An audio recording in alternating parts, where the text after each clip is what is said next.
Hello, everybody. Welcome to Monday Night Live. My name's Derek Arden. I'm your host today.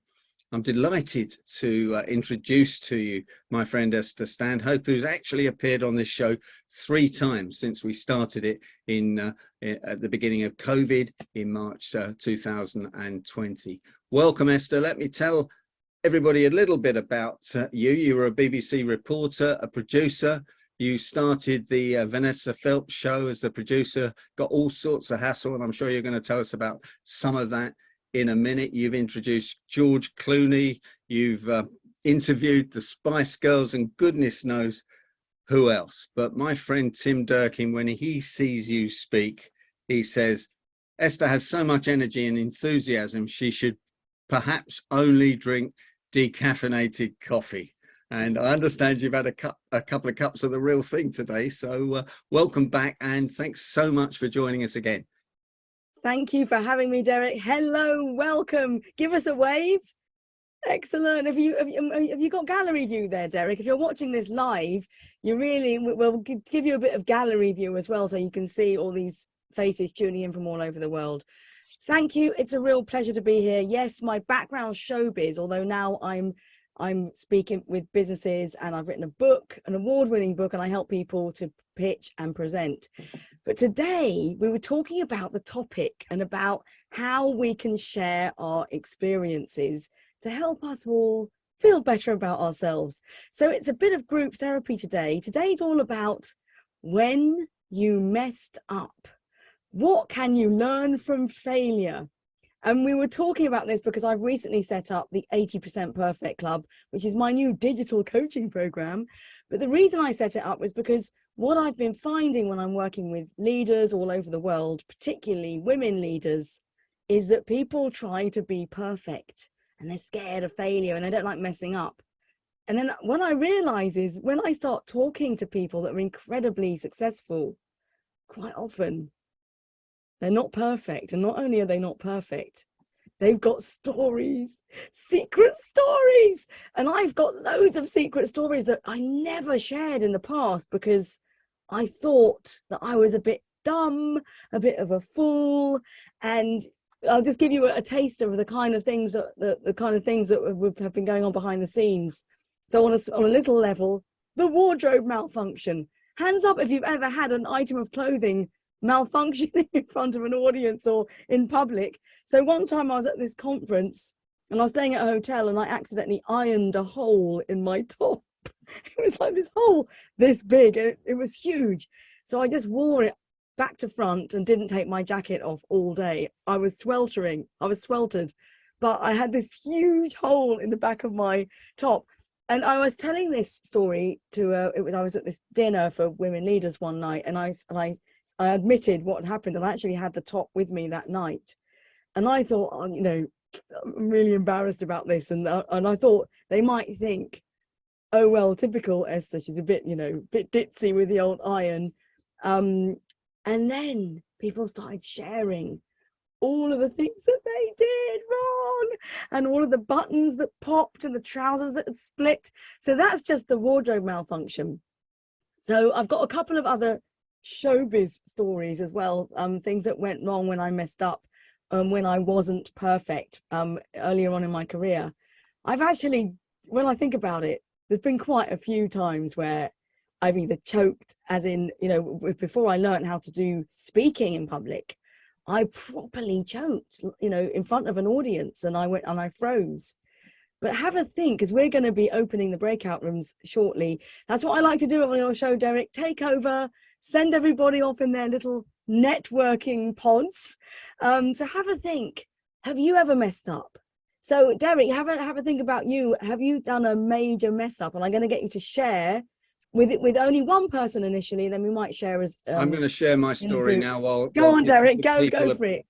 So I was doing this big talk down at the Barclays Training Centre in Ashdown Park, Management Training Centre, and I rushed out that morning and grabbed what I thought was my favourite white shirt, because I always talk with a white shirt on. It looks more American, it looks smart. I think Nancy told me always to wear a white shirt when I did some training with her. Anyway, as I went to change in the changing rooms, because I had to swim first, I discovered I couldn't get into the shirt because it was my son's white shirt, and he was 12 years of age at that point. So there I am. Oh, God, I'm on in half an hour. I can't get into this shirt.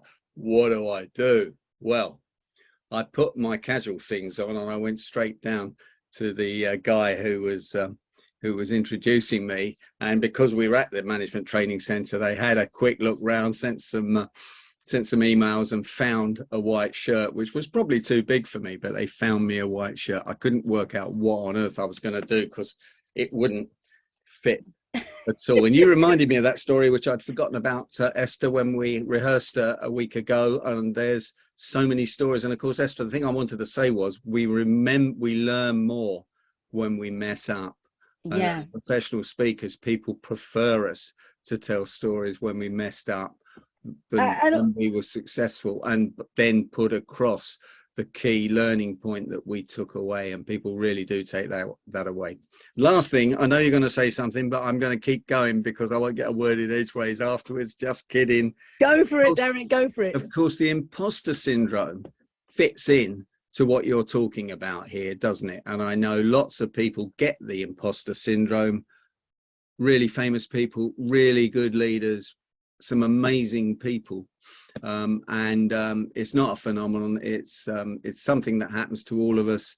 And once we get our head around that, we can be more confident. So back to you, Esther. You're in charge. Well, thank you. And Will, would you like to unmute yourself for a few seconds? Because I'd love your little quote here about vulnerability. Really important. One of the big fears that young professional people have got, and the cleverer people are, is that they don't like to show their ignorance. And that's why they don't like going networking. And what I have to explain to them is, if you don't know, put your hand up and say, you know more about this than me. So tell me about it, explain to me. And I think it's so important to get that message across to the young professional who goes networking. As I say, fear of failure is their biggest issue when it comes to attending events. Thank you, Will. That is a really good point. And you're absolutely right. But you actually need more courage. I'm now quoting Brené Brown. You need a lot of courage in order to show your vulnerabilities. It feels risky, doesn't it? To show that you don't know everything and to show that you're not perfect. But as I have discovered, and as you can imagine, and what we're going to share this evening, is that when you come clean and you say, okay, I messed up here, people like you for it. They don't mind the fact that you're human. And I particularly over lockdown and in this climate where we're working from home part-time, it's become much more relaxed in a way. You are allowed to be professional and a human being. But there's a fine line, isn't there, between being a total fool and being a professional fool, but becoming clean and saying, I was a bit of a fool then. And so many of my clients have shared really, really funny stories with me and quite revealing stories about themselves. So I was going to, I know that you've heard this story before, Will, but one of my little stories that I shared the other night at my launch party was about being a bit ditzy. And I didn't know what I was doing at the beginning of my career. And the point for this little story is sometimes the thing that makes you ditzy or the thing that you think is bad about yourself can also be quite a good selling point about yourself. So when I first started my career, I was a reporter. And I remember I used to do work experience and I learned how to go and do radio interviews for celebrities. I was a showbiz reporter. And I worked for this company called Unique Broadcasting, and we had to collect celebrity interviews at least 8 seconds long for Capital Radio and various other radio stations around the UK. And I didn't really know the score. I didn't know in the editors' meeting, they went round, they gave you your job. All I knew I had to do was go out with a microphone and interview people. I didn't really think about what I was doing. And I was a bit like Bridget Jones in the film Bridget Jones's Diary. You know, oh, yes, I'll do that for you. Not really quite knowing the implications. Anyway, one morning, it was the day before the biggest rock concert in the UK. The biggest rock band at the time was called Oasis. And it had two brothers, Noel Gallagher and Liam Gallagher. And their most famous song was You're my wonder wall. Do you know Oasis? Put your hands up if you know Oasis. Do you like Oasis? Kind of. In my imagination. Anyway, they were the biggest rock band at the time. And I went to this editors meeting, and they went around the table and they said, today, you're going to visit them, you're going to interview them. And they said, Esther, after work, you're going to go and you're going to interview Noel Gallagher from Oasis. And I remember thinking, we haven't got an interview. They're not doing any interviews. They famously weren't doing any interviews. They went, nope, you're going to go to his house. I remember thinking, what, you're going to send me to his house? I didn't know people actually did that. I didn't have a clue, because all the other interviews were at a hotel, on one of those press junkets, or on the red carpet, or in a studio. Anyway, so I found out that I said, well, where does he live? They went, well, go and ask one of the paparazzi. Anyway, I found out where he lived. It was in St. John's Wood. You know that area. Who knows St. John's Wood? Just down the road. That's right. Just down the road from the station. There's a red telephone box. They said, go to the White House past the red telephone box. And that's where Noel Gallagher lives. And I thought, okay, I'll go. And I had my big fat recording machine that you had to press record and play with a big microphone. And I got there and I thought, well, I better go into the telephone box to sort my wires out. Because at least, you know, if there's a small chance that he is home, I better be ready to record him. Anyway, so I have my wires wrapped around my hand, ready to go. I'm just about to go into the front gate, and who should walk out of the house but Noel Gallagher? He walks out of the house. I'm like, and I didn't have a clue what to do. So I just went, hi Noel, can I interview you for radio? And he's like, yeah, all right. So I stood there with him and I was like, so what are you doing? Didn't know what to ask him. So I literally just put the microphone under his mouth, and he just went, actually, I'm waiting for the plumber because the toilet's blocked. And I'm thinking, no, that's terrible. Oh, this is a terrible interview. I was like, what else are you doing? And he went, I'm going down the shop to buy a pint of milk because I've run out of milk. I'm just making a cup of tea. And he just talked about toilets, tea, making tea with milk. You know, it was the most, I thought it was like the most boring interview in the world. So I said, oh, how are you preparing for the biggest rock concert? And he just went on about, you know, domestic appliances.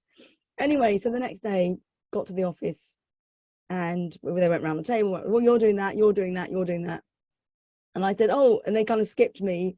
And I said, oh, Mr. Harvey, I got the interview for you. And he went, what? I said, you told me to go to Noel Gallagher's house. I got the interview. And the editor just went, what? You got the interview? Thinking, oh no, it was about the toilet. So embarrassing. So I went, well, yeah, the only thing was, it was just about his toilet was blocked. And my editor just went, yes. And he was so excited. He was like, get hold of the Daily Mirror, get the Daily Sun, get the Showbiz editors on the phone. And he was ringing everybody up. And that was the moment where I realized, okay, I might be a bit ditzy. I didn't have a clue what I was doing.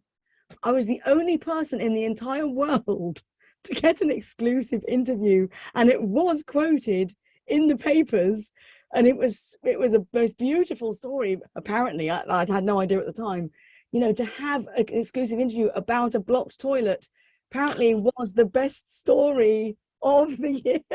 I got the story of the year. And so it was so good that they asked me, for Capital Radio, asked me to do a voiceover. It was the first voiceover I'd ever recorded. And it was the first time I learnt how to do a voiceover with a microphone. And it went something like, hi, tune in for this exclusive interview at 6 o'clock with me and Noel Gallagher from Oasis. And I remember just thinking, it's literally about a blocked toilet. Surely people aren't interested in that. Anyway, apparently they are interested. So my message there is, sometimes being a bit ditzy does actually open doors for you.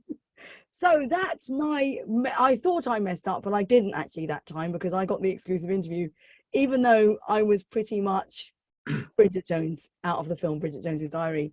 That's So brilliant, Esther. So before you put everyone into chat, yes, you just reminded me of the negotiation tactic, dumb oh is yes, smart, or yeah, sometimes called the Colombo Tactic after Peter Falk, the actor in the series Colombo. And being a bit ditzy in a negotiation, as long as you don't let on you were doing it deliberately, can be a great tactic to get people to repeat themselves. If they're lying, it's more difficult to lie the second time, etc. And I do use that quite a lot, but you have to be a bit careful not to overuse the ditzy, the blonde, or the kind of act dumb, like if you act a bit dumb sort of thing. I don't get it. I don't get it. I've had a hard week, and we had a few beers last night, and I got a bit of a hangover. And can you tell me that again?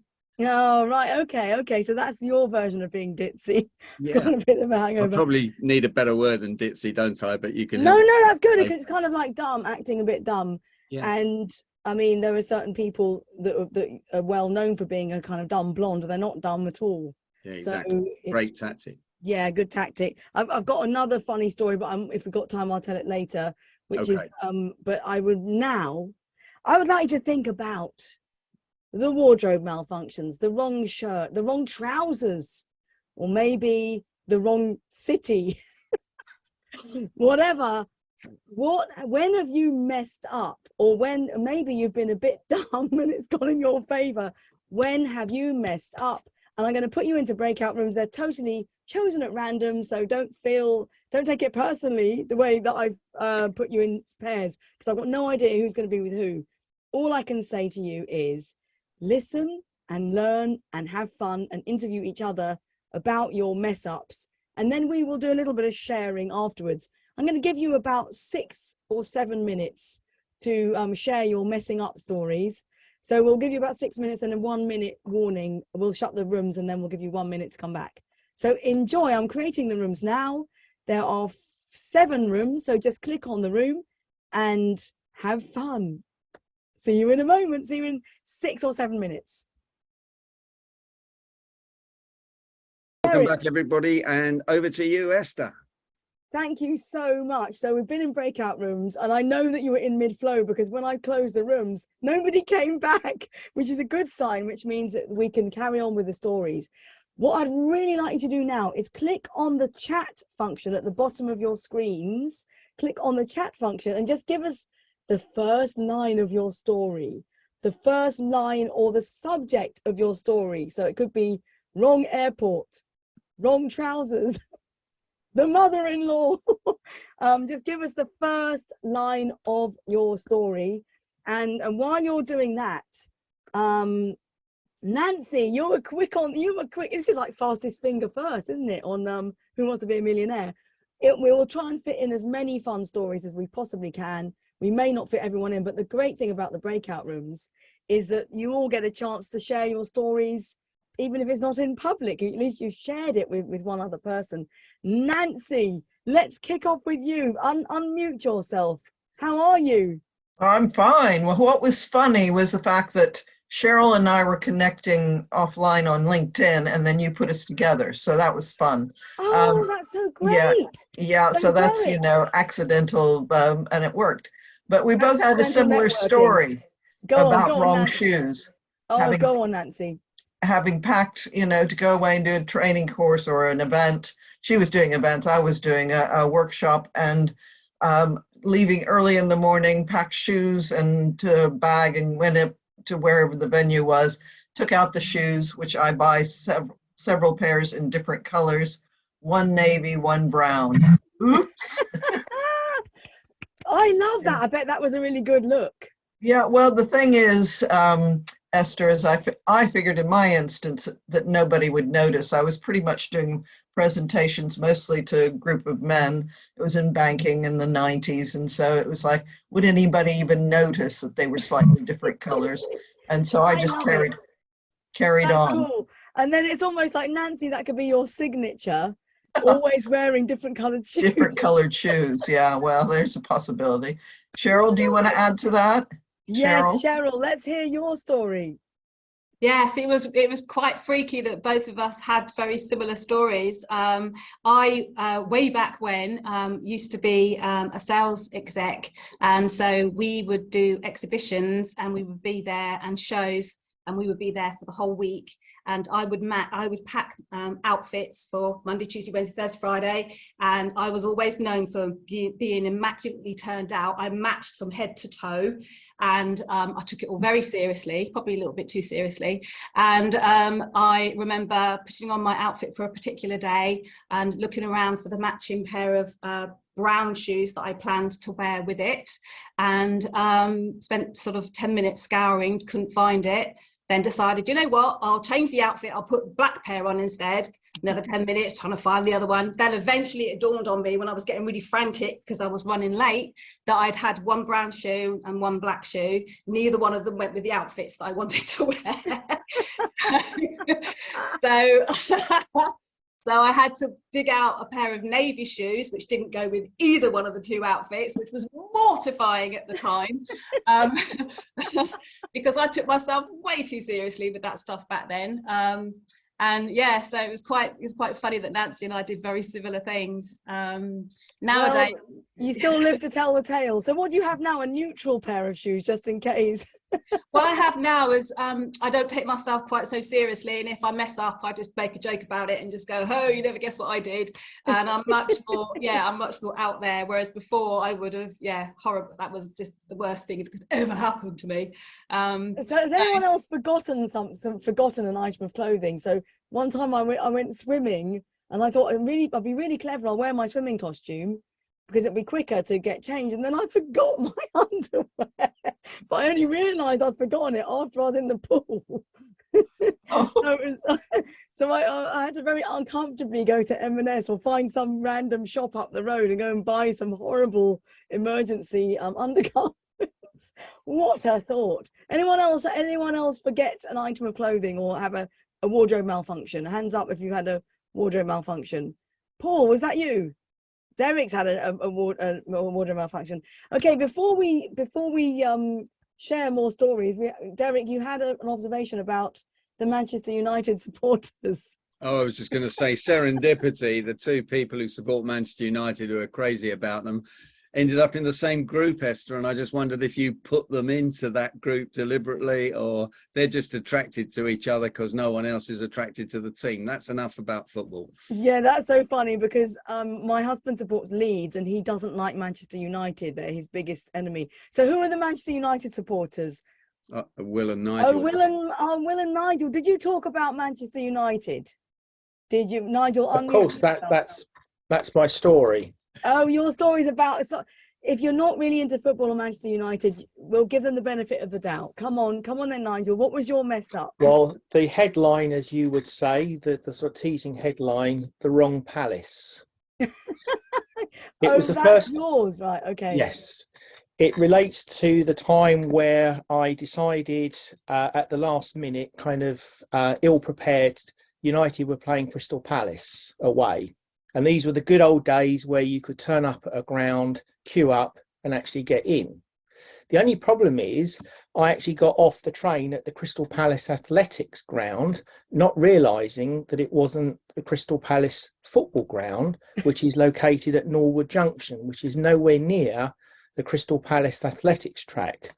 But fortunately, I managed to regain my composure after losing it a little bit, got back on a cab and actually arrived at the ground in good time.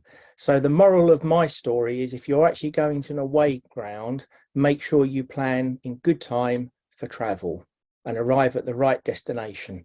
Very good. Give Nigel a round of applause. Well done. Oh, actually, these are brilliant stories, really. And then we were reminiscing, Will and I, of our trips to the Wembley Cup final.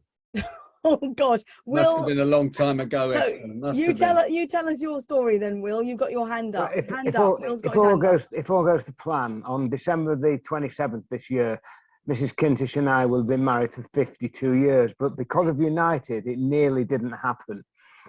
It was the third round of the Cup replay against Preston, and because her and her friends were very, very slow in coming with us, she'd never been to a football match. and I stupidly said I'd take her along. And we got to the ground and we couldn't get in because they were late, and we missed the match. And I nearly thought I was going to dump her, but it didn't happen. I ended up marrying her, and that's 52 years ago. That deserves a round of applause. Derek, are you looking? Have you got your beady eyes on these stories? Who else have we got? Who would else? Ava, have you got a story? I bet you've got a mess up story. Esther, I didn't really have a really good mess up story, but I remember just, something that comes close. I remember I was in a speech contest and I was so nervous that my legs were shaking, not just shaking, just vibrating like this. And I was wearing this black pants, and the leg pant was kind of wide and thin material. So the pants were like flags around my legs like this. And the whole time I was delivering my speech, and the judges were sitting to the side of me.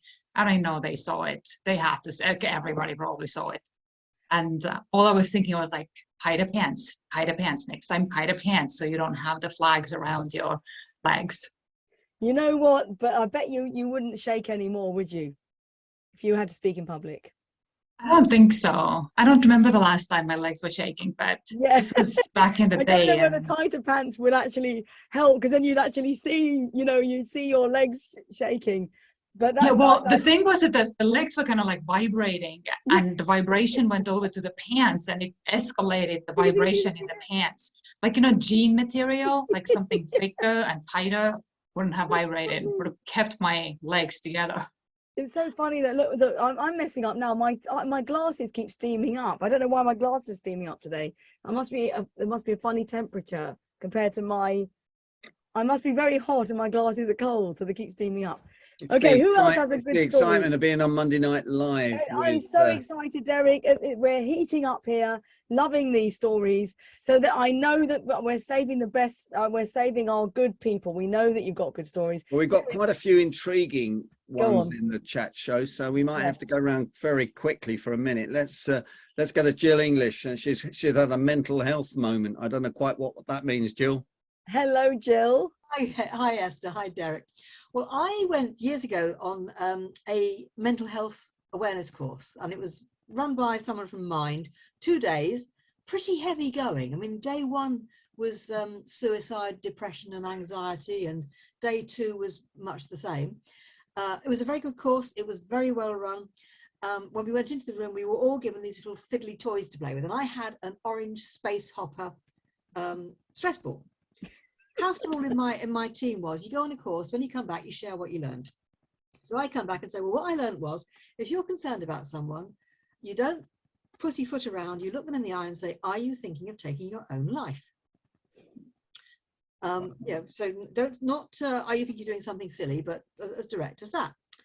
So I was in my office, that day I'd gone in with a sort of orange blouse and this jersey jackety thing, long pointy front that tied at the front. It was quite sort of wide at the front. Talking to somebody on the phone, trying to sell me something, I was fiddling with this space hopper thing, and it exploded all over me, and I was covered in this raspberry coloured gunk. So I took myself off to the ladies' loo. Off came the jacket, off came the blouse. What the heck am I going to do? So I put the jacket on the wrong way round. And it was respectable at the front, but it was quite low at the back. So I took myself off to talk to my team and said, I've just had a mental health moment. And if you say to me that, were you thinking of taking your own life, 5 minutes ago, you'd have thought I'd made the attempt, because I was covered in this red goo. So I had to take myself off and go and buy a t-shirt. Great story, Jill. Jill, really good. Yeah. Shall we go in? Let's go in order down here, Esther. Let's go to Godfrey and then to Michael O'Hara, so they can unmute themselves as we go along. Go for it. Hi, everybody. Like Derek, years and years ago, and when I was with Barclays, I worked at the Management Training Centre, and I was due to deliver one of my very first sessions to a group of people on communication. And Esther, you will know this.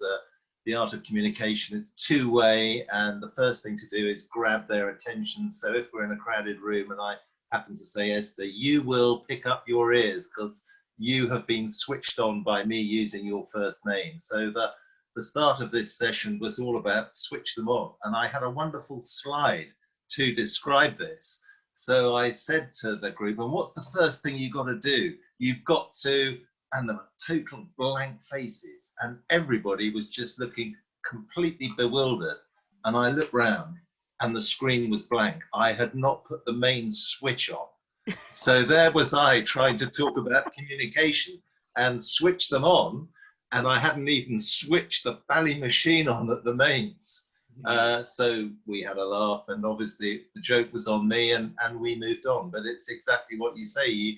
You've got to be thinking on your feet all the time, haven't you? I love that story because it's got kind of irony and tragedy all at the same time. And the thing I love about it is that, you know, the big, you know, message today, and it's blank. It's so typical of technology, though. That is the way we live, isn't it? I was helping talking to a pitch team earlier today that they have to go and pitch their program ideas. We're talking about pitching for TV, and it's the combination of PowerPoint slides and film. Or there's always something about, what is it about PowerPoint slides, or when you've got the projector there, or you've got the computer, and you go to press play and nothing happens. This happens so often. So at least you could have a laugh about it. That's the only way to do it, isn't it? I've rehearsed things so many times. You rehearse it 3 or 4 times, it all works, and then you get in front of the audience, and for some reason it doesn't work. You can't make this. You can't make it up. We'll now go to Alex Kent. Godfrey, I was just going to say, Michael O'Hara left in a rush for something. Maybe we'll go back to his story if you... Michael has given me permission to share his story at the end of the time. That's all. Okay, let's go there. We'll go to Alex. Alex next, if Alex is there. I'm here, yeah. I was chatting to Ava, actually, and I've got a bit of Germanic background, and Ava's, I think, Estonian. And I think so we do absolutely everything that we can to prevent things happening, things going wrong. So it's difficult to think of things, but probably things go wrong when you start to get a bit stressed or shy or whatever. So I can think of a business meeting, which was quite a big business meeting. I was with some higher ups where I had to do, a couple of us, we had to do some presentations. It's one of those meetings where people sort of dribble in over time, and the higher ups come in last. And there were some people I didn't know, so I managed to introduce myself to the same person twice in the meeting, which was a bit embarrassing. That's so embarrassing. I know that, when you think, oh no, we've done this already, haven't we? I've forgotten who it was. Luckily, it didn't. He was a flunky, so it didn't really matter, actually. Yeah, I think the way to get around anything like that is definitely humour. Again, you know, don't take yourself too seriously, and you can get away with murder. Go on, Derek. Sounds like Tim has mismatched his navy blue suit and pants. We got a lot of these clothing stories. Tim, what was your story? Well, I had at one time a lot of navy blue suits, or variations of navy blue suits, because I wore a lot of white shirts. I thought it was a good look. And I was getting ready to go on stage. And as I was putting my pants on, I had a zipper malfunction. So I have this sewing kit in my baggage, and I only had one of those, what we call safety pins, you know, the ones that close. So I'm trying to close the fly, which is 100% open.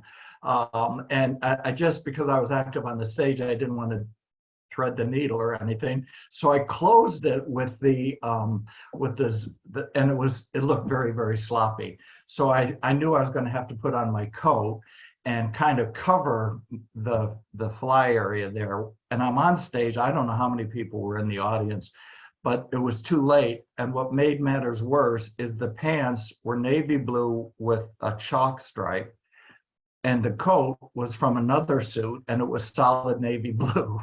So I'm out there with a misplacing and a pin trying to keep the fly open. And finally, I grabbed a paper and sort of held it there, but it was really awkward looking, and I think everybody probably saw what was happening there. So anyway, never again. And I also have had misplaced shoes in a job interview, and I called attention to it. And I said, I don't know if you want to hire me after this, but you'll notice I've got 2 different loafers on.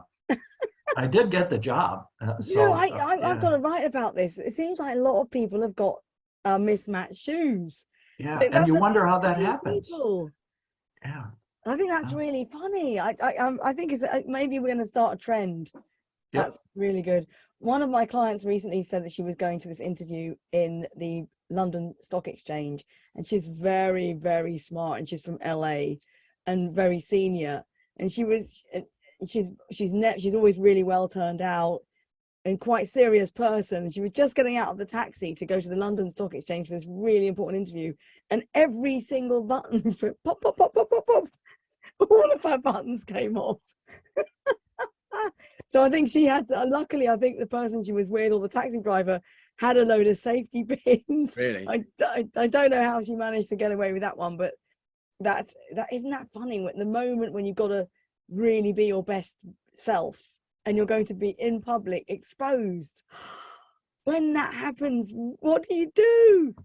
That's good. Go on, Derek. What else can you see in our chat? Well, we've got a new member of Monday Night Live, Kerry Erickson on. Kerry, are you okay to tell your story about having too much drink with your boss?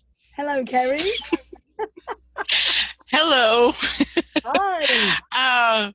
So it was a company holiday party, and the boss was paying the bar tab. It was my first year working for them, and you know, as the night progressed, you know, the liquid courage, and I'm an idea person, and I was presenting my ideas very fervently about we could do this and this and this, and it was ended up being one of those ones that didn't have a funny ending, because I did work for the company for 7 years. That was my first year. But it followed me, and they remembered it, and ended up passing me over for a promotion. And I'm no longer with that company anymore, but every year after that, I always made sure I was the designated driver. So always never in a position to drink too much again. But it was a lesson learned, hard lesson learned. Ooh, thanks for well sharing, done. Kerry. Kerry, Well where done, are you Kerry. from? It's your first time on Monday Night Live. Where's that accent from? I'm in Minnesota. Okay, okay. Well, welcome. Nice to see you. Thank you for joining us. And Thank you. We better go to the Turks and Caicos. You started work on the wrong day, Paul, did you? No, actually, it's not. It's a better story than that. Really, I did turn up on the right day, but remember, as I tell the story, the 14th of October, you've got to remember why, and then you'll see why I refer to that, because I started straight from school into Barclays Bank, and my first job, they told me I had to stamp with a rubber stamp that said paid and a date on. I had to stamp all these checks. That was first and I thought, wow, this sounds really responsible, this job. And there you go, stamp, stamp, stamp, stamp, stamp. And that was the 14th of October. And then I had to remember that every day, I mean, it's very high tech in Barclays Bank in those days. You had to open up the rubber stamp, and you used to have to turn the date to the next day.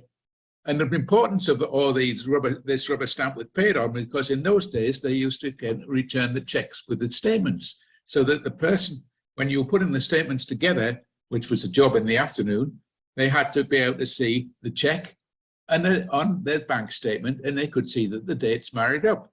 So anyway, move forward eight working days until the 23rd of October, and I did it, stamp, stamp, stamp, stamp, stamp, turn the date. Following day, the manager came up to me and said, "Mr. Coleman, since when has there been a 32nd of October in the calendar?" And I really had put the absolute wrong date, all neat stamps, and I was actually beside myself. I thought, that's the end of it. You know, I've made, after 8 working days, got this job, thought I was doing the most important job in Barclays Bank, and I'd screwed up. But anyway, it all turned out all right. I worked for Barclays Bank for 34 years. Probably made a lot worse mistakes than that, but at the end of the day, I'll never forget that 32nd of October. Yeah, it's interesting how we remember those, and I just remember those paid stamps as well. You just really triggered something in my mind from a hell of a long time ago. Yeah, people went mad about that. Thanks, Paul. Have I missed anyone? Have I missed Love that. anyone? What about Mary? Mary? Hi, Mary. How was your story? Was mine.